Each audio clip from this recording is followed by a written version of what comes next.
ક્યારે વિચાર્યું છે કે અ ડોક્ટર અને ધ ડોક્ટર વચ્ચે ખરેખર શું ફરક છે? અંગ્રેજીના નાનકડા શબ્દો છે ને, અ, એન અને ધ, એ ભૂલો કરાવવામાં મોટા ઉસ્તાદ છે.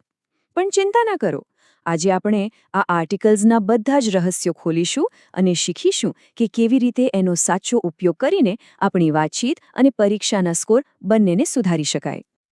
જો આમને સાયલેન્ટ કિલર્સ કહેવાય છે અને એ સાવ સાચું છે. આઇલ્સ, પીટીઈ કે ટોફેલ જેવી પરીક્ષાઓમાં આર્ટિકલ્સની એક નાની ભૂલ પણ ચૂપચાપ આપણા માર્ક્સ કાપી શકે છે. અને એટલું જ નહીં, પ્રોફેશનલ વાતચીતમાં પણ ખોટો આર્ટિકલ આપણી આખી ઇમ્પ્રેશન બગાડી શકે છે. પણ ગભરાવાની જરૂર નથી. આજે આપણે આ સમસ્યાનો પાક્કો ઉકેલ લાવીશું. તો ચાલો આ વિષયમાં થોડા ઊંડા ઉતરીએ. સૌથી પહેલાં એ સમજવું જરૂરી છે કે આ શબ્દોનું મુખ્ય કામ શું છે. અંગ્રેજી ગ્રામરમાં એમને આર્ટિકલ્સ કહેવાય છે અને એમની ભૂમિકા ખૂબ જ ચોક્કસ અને મહત્વની હોય છે. એકદમ સરળ શબ્દોમાં કહીએ તો આર્ટિકલ કોઈ પણ નામનો પરિચય કરાવે છે. એ આપણને જણાવે છે કે જે વસ્તુની વાત થઈ રહી છે એ કોઈ પણ એક છે કે પછી કોઈ ખાસ છે. જેમ કે હું કહું એક કૂતરો અને પછી કહું તે કૂતરો. ખબર પડી ને બંનેમાં કેટલો ફરક છે? બસ આર્ટિકલ વાક્યને આવી જ સ્પષ્ટતા આપે છે. તો આર્ટિકલ્સના મુખ્ય બે પ્રકાર છે. પહેલા છે ઇનડેફિનાઇટ, એટલે કે અનિશ્ચિત, એ અને એન, જેનો ઉપયોગ આપણે સામાન્ય વસ્તુઓ માટે કરીએ છીએ.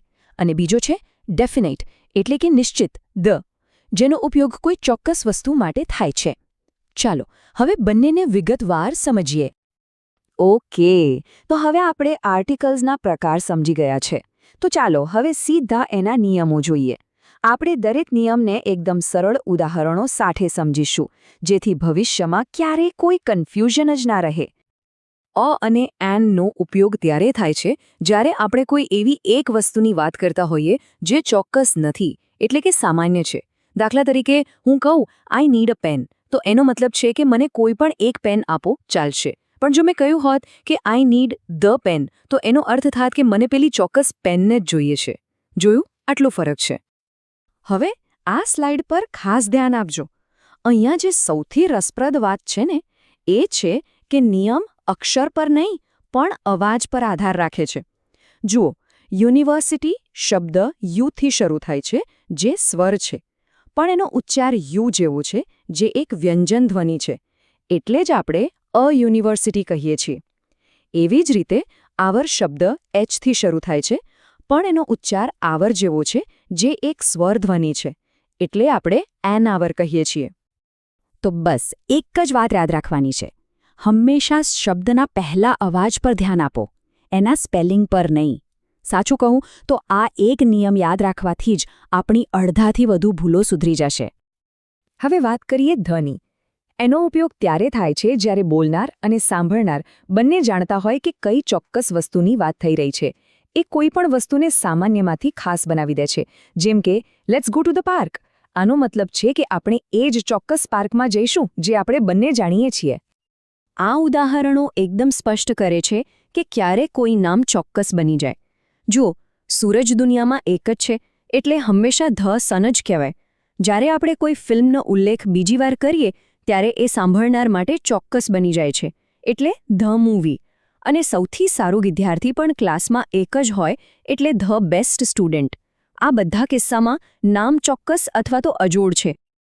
હવે એક થોડો એડવાન્સ પણ બહુ જ મહત્વનો મુદ્દો. ક્યારેક સાચો જવાબ કોઈ પણ આર્ટિકલ ન વાપરવાનો હોય છે. હા, આને ઝીરો આર્ટિકલ કહેવાય છે અને આ જાણવું ખૂબ જ જરૂરી છે.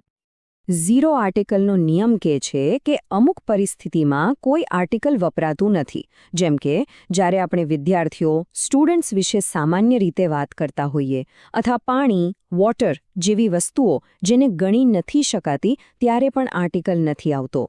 એ જ રીતે ભાષાઓ, વિષયો અને ભોજનના નામની આગળ પણ સામાન્ય રીતે આર્ટિકલનો ઉપયોગ ટાળવામાં આવે છે.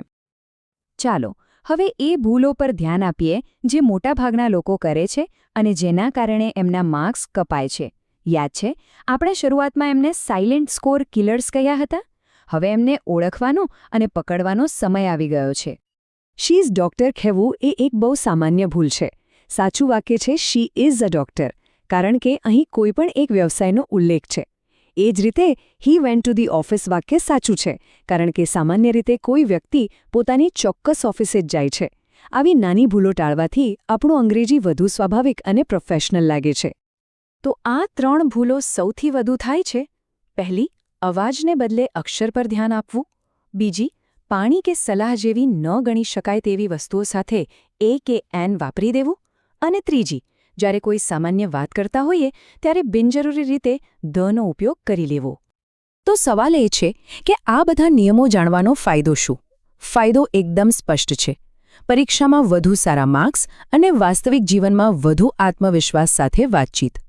ચાલો જોઈએ કે આ ખાસ કરીને પરીક્ષાઓમાં ક્યાં અને કેવી રીતે કામ લાગે છે.